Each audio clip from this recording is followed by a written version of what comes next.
ირაკლი კობახიძე, ევროპული საბჭოს პრეზიდენტის მიწვევით, ევროპული პოლიტიკური გაერთიანების სამიტში მიიღებს მონაწილეობას. ამ და სხვა საკითხებზე საქართველოს პრემიერ-მინისტრმა მედიასთან ვრცელი კომენტარი გააკეთა.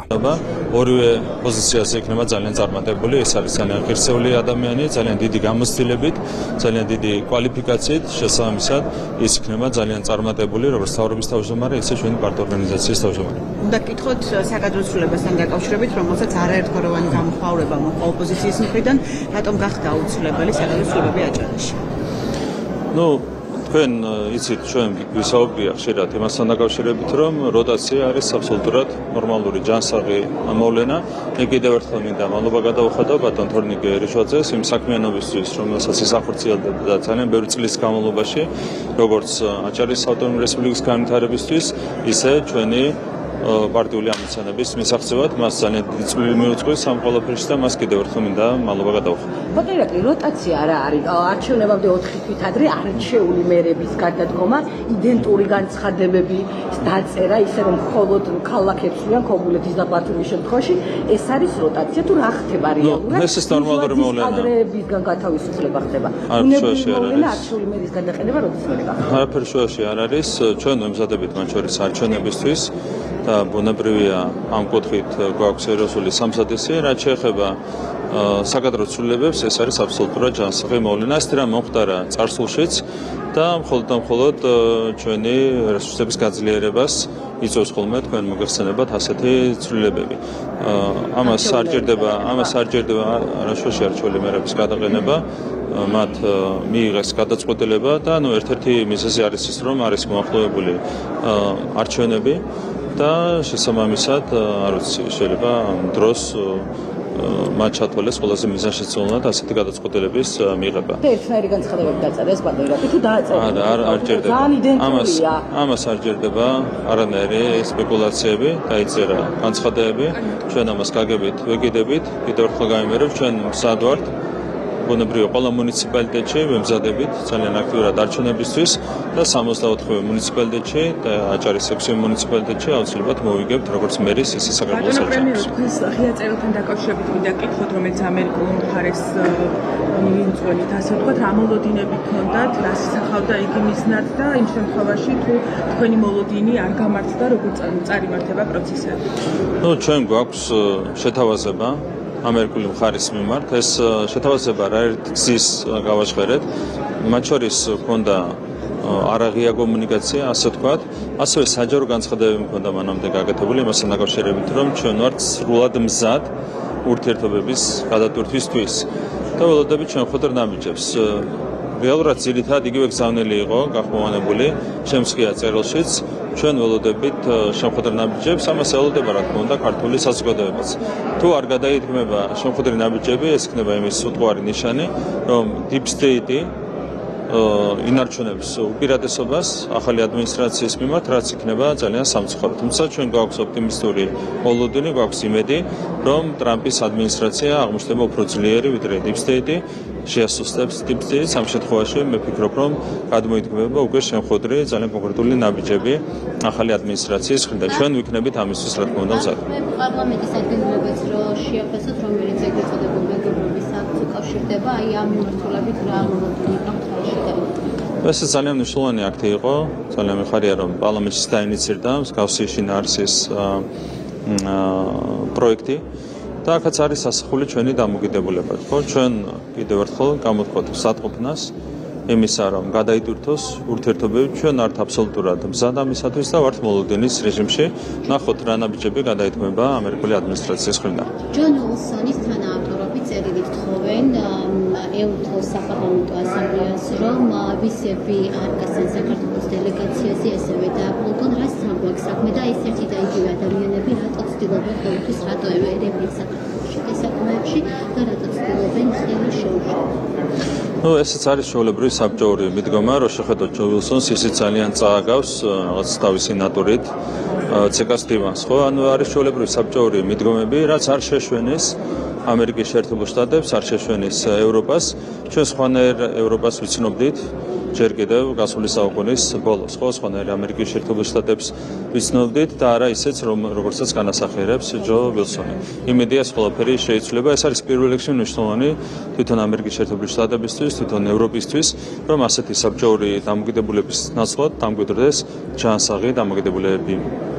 ბატონო ირაკლი, რასა იუკნევიჩ შენების განცხადებაზე მოკლედ მინდა გითხოთ, ის ამბობს, რომ სამწუხაროა, რომ ევროპის კიდევ ერთ ადგილას ევროპის კონტინენტზე საქართველოში მყარდება დიქტატურა და შალო პაპუაშვილიც ასეთი ფორმულებით გამოეხმაურა, რომ დიქტატორ სააკაშვილის მეგობარს უდიში აქვს მოსახდელი ასეთი განცხადებისთვის, რადგან ქართული ეთნობის ამომრჩეველს უწოდებს ინფექციასო, ასე ამბობს მოკლედ.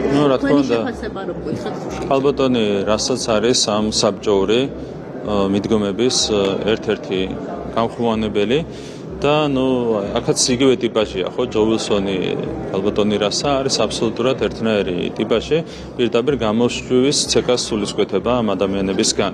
პოსტსაბჭოთა რესპუბლიკას წარმოადგენს ალბათონი რასა და როგორც ჩანს ვერ გამოვიდა საკუთარი საბჭოთა გამოცდილებიდან, რაც არის ძალიან სამწუხარო. ჩვენ გვჭირდება სამართლიანი მიდგომა, ჯანსაღი მიდგომა, რასაც ვერ ხედავთ ასეთი ადამიანების მხრიდან.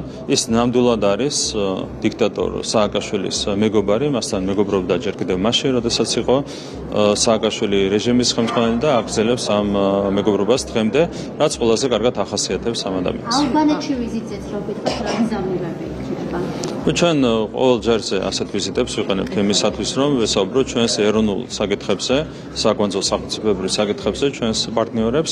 არის ერთხიანი ფორმატი, სადაც გვალიმაგიდის რეჟიმში მექნება ამ გზავნილების გაშღერების საშუალება და ასევე მაქსიმალურად გამოვიყენებთ არაფორმალურ ფორმატებს იმისათვის, რომ შესაბამის ლიდერებს ვესაუბროთ საქართველოს მნიშვნელოვან ყველა საკითხზე. ჰერჩინსკის გზავნილებზე რაც ვეტყვით, ჰერჩინსკის გზავნილები კრიტიკა როგორია პასუხი ამ შემოსავლაზე? მას არ აძლევენ საშუალებას, რომ იმუშაოს როგორც ძალში. ეს არის ერთი კონკრეტული შეფასება, რაც მინდა გავაკეთო. ის არის ძალიან მძიმე მდგომარეობაში, აკეთებინებენ ისეთ განცხადებებს, რომელიც ძალიან მძიმე დაისახება მის იმიჯზე ქართული საზოგადოების თვალში. ძალიან ტრაგიკულია, ძალიან სამწუხაროა ეს ყველაფერი. მე დარწმუნებული ვარ, რომ ბატონ ჰერჩინსკის უნდა ელჩობა საქართველოში, თუმცა მას Deep State არ აძლევს სამწუხაროდ ამის საშუალებას. უმუშევრობის დონე 2024 წელს არის შემცირებული 2023 წელთან შედარებით, ასევე დასაქმებულობა არის გაზრდილი. თქვენი შეფასება როგორია? მთლიანობაში ამ მხოლოდ ბოლო 3 წლის განმავლობაში რო ავიღოთ 2022, 23, 24 წლები, ჩვენს ქვეყანაში შეიქმნა 195,000 ახალი სამუშაო ადგილი. ეს გამოიწვია, რა თქმა უნდა, სწრაფმა ეკონომიკურმა ზრდამ. ეს ყველაფერი გვაძლევს ასევე ოპტიმისტური ბოლოდინის საფუძველს სამომავლო წლებთან დაკავშირებით. როგორც მოგეხსენება, ჩვენ საარჩევნო პროგრამაში იყო ასახული ამბიციური მიზანი ამ კუთხით. ჩვენი ამბიციური ამოცანა, რომ დამატებით 4 წლის განმავლობაში შევქმნათ 200,000 სამუშაო ადგილი, რაც ნიშნავს იმას, რომ უმუშევრობა უკვე 4%-იან ნიშნულს ჩამოსდება. ეს არის აბსოლუტურად რეალური.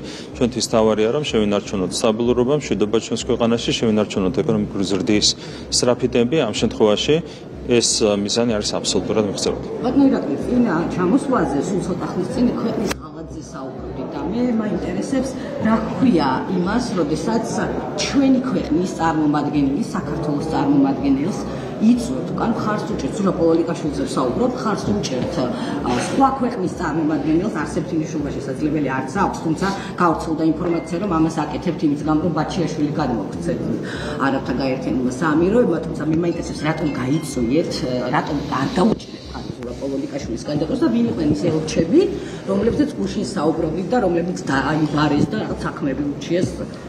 ძალიან შორსახვედეთ სპეკულაციებში, რაც ხება ელჩებს, მას მე ვერ დავაკონკრეტებ, იმიტომ რომ დახურულ რეჟიმში ხდება ხოლმე ელჩების დაბარება და უკმაყოფილების გამოხატვა იმასთან დაკავშირებით, რომ ამ შემთხვევაში ჩვენ მესამე ვადით დაუჭერეთ ხარი კონკრეტულ კანდიდატურას. იყო საუბარი კონკრეტულ ელჩებზე, საქართველოს ელჩებზე, რომლებიც დაიბარეს და რომლებსაც ამ კუთხით ერთგვარი ანგარიში მოთხოვეს. რაც შეეხება კანდიდატურის არ მაქვს ამის უფლება, იმიტომ რომ ეს არის დახურულ რეჟიმში გამართული შეხვედრები. ანუ ამის უფლება ჩვენ არ გვაქვს, უბრალოდ სამართლებრივად არასწორია ამის გაკეთება, იმიტომ რომ ეს არის დახურულ რეჟიმში წარმართული შეხვედრები. რაც შეეხება ზოგადად ამ თემას, რაც ისეთი ახმა აქვს ვიღაცებს, რომ ჩვენი ხელისუფლება კეთილშობილებიდან გამომდინარე, კეთილშობილი დამოკიდებულებიდან გამომდინარე იმსახურებს უდიერ დამოკიდებულებას ვიღაცებს აქვთ ამის საქმე, რომ შეიძლება თავში ჩაარტყან ხელისუფლებას და იქიდან რეაქციაც არ უნდა მიიღონ. ჩვენ რა თქმა უნდა თავში ჩარტყმით არ უპასუხებთ, მაგრამ ასეთ ქმედებებზე ყველა მიიღებს შესაბამის პასუხს. და სწორედ ამას ეფუძნებოდა ეს გადაწყვეტილება, რომელიც იქნა მიღებული. არაფერ კავშირში არ არის ეს გადაწყვეტილება არაბთა გაერთიანებული საემიროების წარმომადგენლის ხარდაჭერასთან თუ რომელიმე სხვა კანდიდატის ხარდაჭერასთან ჯერ იქნა მიღებული გადაწყვეტილება კანდიდატურის მოხსნის თაობაზე და შემდეგ მივიღეთ გადაწყვეტილება კონკრეტული კანდიდატის ხარდაჭერის შესახებ. არავითარი კავშირი არ არის ამ ორ მოვლენას შორის.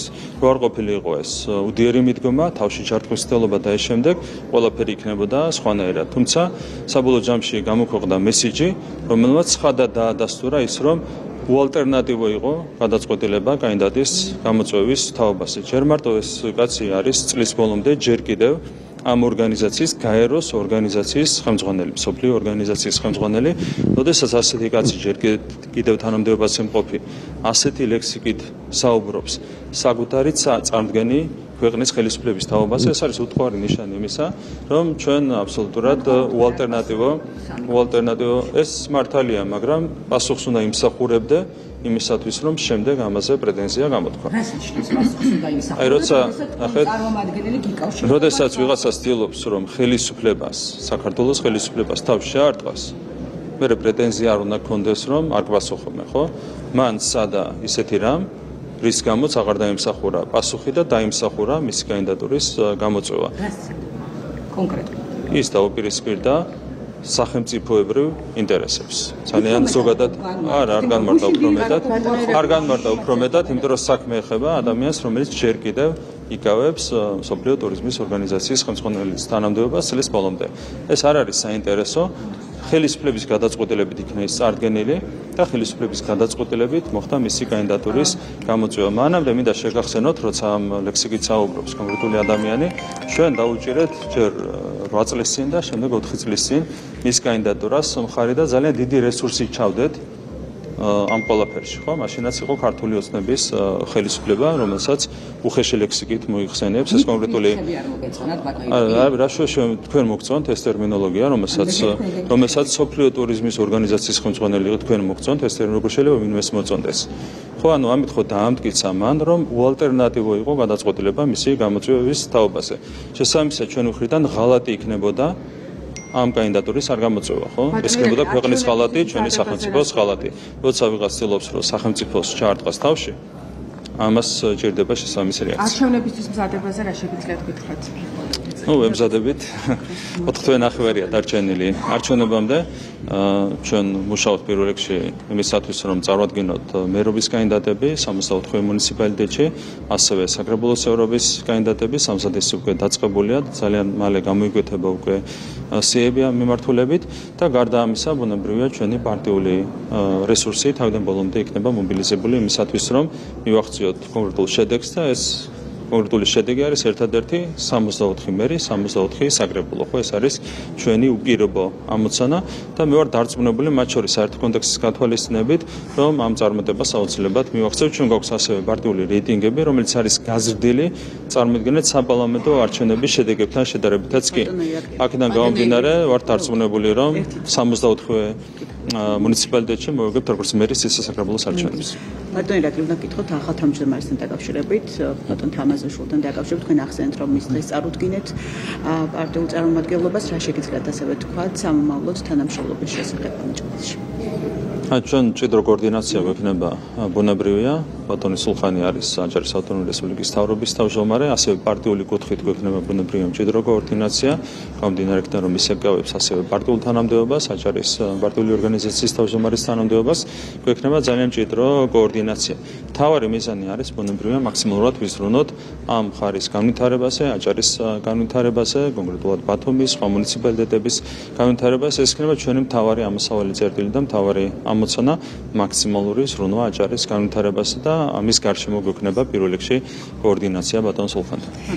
შათირაშვილის წერილთან დაკავშირებითაც კითხავთ, ეგრეთ წოდებულ deep state-ზე და მათგან მართულ დიპლომატებზე საუბრობს რევოლუციურ სცენარებზე და ამბობს, რომ საჭიროა ხელისუფლების მხრიდან კონტროლის გამკაცრება, მათ შორის საელჩოებში კვოტებზე დაფინანსებაზე და ასე შემდეგ თქვენი პოზიციაც გითხარით ამ შემდეგ. მე კონკრეტულ პასუხს ამაზე ვერ გაგცემ, ზოგადად შემიძლია გითხრათ, რომ არის არასწორი პრაქტიკა, როდესაც ელჩები, საელჩოები არიან პირდაპირ ჩართული პოლიტიკურ პროცესებში. ეს არ არის არც ელჩების საქმე, არც საელჩოების საქმე, არსებობს ვენის კონვენცია, რომელიც უბრძალავს დიპლომატიურ მისიების წარმომადგენლებს ჩაერთონ ადგილობრივ პოლიტიკურ პროცესებში. ამის საპირისპიროდ თქვენ გახსოვთ, რომ მაგალითად ევროკავშირის ელჩი გამოვიდა არჩევნებამდე რამდენიმე დღით ადრე და პირდაპირ მოუწოდა ქართველ ამომრჩეველს რადიკალური ოპოზიციის ხარდაჭერისკენ. ხო ეს ხო პირდაპირ მოწოდება, პირდაპირ აღნიშნა მან, რომ ქართული ოცნების პოლიტიკა იყო ცუდი და ამ პოლიტიკის შესასრულად უნდა გამოსულიყვნენ საარჩევნო უბნებზე. ხო პირდაპირ პოლიტიკური საარჩევნო მოწოდებაც კი გააკეთა ევროკავშირის ელჩმა. რაც არის ვენის კონვენციის ძალიან უხეში დარღვევა, ეს ჩვენ პრობლემებს არ გვიქმნის. როგორც ასეთი, მაგალითად არჩევნების მოგების კუთხით ჩვენ მოუგეთ ყველას, მათ შორის ევროკავშირის ელჩს და მათ შორის 4-ვე რადიკალურ ოპოზიციურ პარტიას. პრობლემა არის სხვა რამეში. არ შეიძლება ასეთი მასშტაბით მოხდეს ქართული საზოგადოების თვალში ევროკავშირის სტრუქტურების დისკრედიტაცია.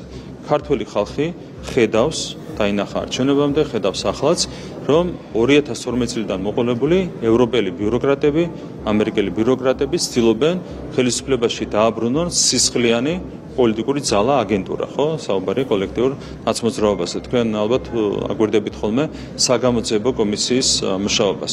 არის ჩვეულებრივ სადისტებზე საუბარი.